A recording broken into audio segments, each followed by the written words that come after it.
तुम्हाला घ्यायचे गोरी कोणत्या बैलाचं आहे कुठं हे.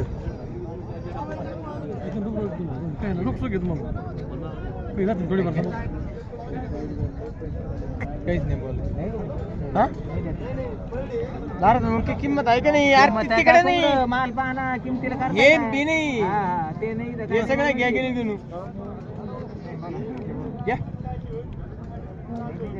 घ्या मग घर टाकायचं पहिलं जाऊ दे सगळ्याची गॅरंटीची आहेत मग ती चालत आहे सगळी गॅरंटी हे काय होतं बघू ना जुळत होईल त्यांना ठेपा दिले इथं म्हणले त्याची चुकला मला सांगा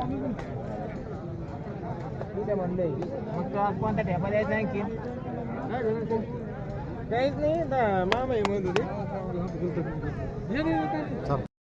वरण मार्क देऊ नका जर खोटे निघाले तर 5000 कमी तुम्ही घ्या ना काय फरक पडेल झाला काय यावर झाला होय खोटे नाही, चांगले निघाले 1 रुपया कमी घेऊन या. चांगले निघाले 1 रुपया कमी घेऊन या. या बैलाचं. असं नाही घे, व्यापार नाही आमचा. 65. तुमच्या वरील नाही लोकं. तुम्ही 1.5 झाला का यावर झाला की नाही नाही झाला झाला केवढ्या दिले 65 ला दिले का पैसे दिले नाही देईन तुमचे. बघा मंडळी अशा पद्धतीने हे बैल विकलेले 4 दात 6 दात विकलेले आहेत 2000 देईन आणखीन 2000 देईन ना तुला माहिती 100 अरे 12 नको कोणाचे 100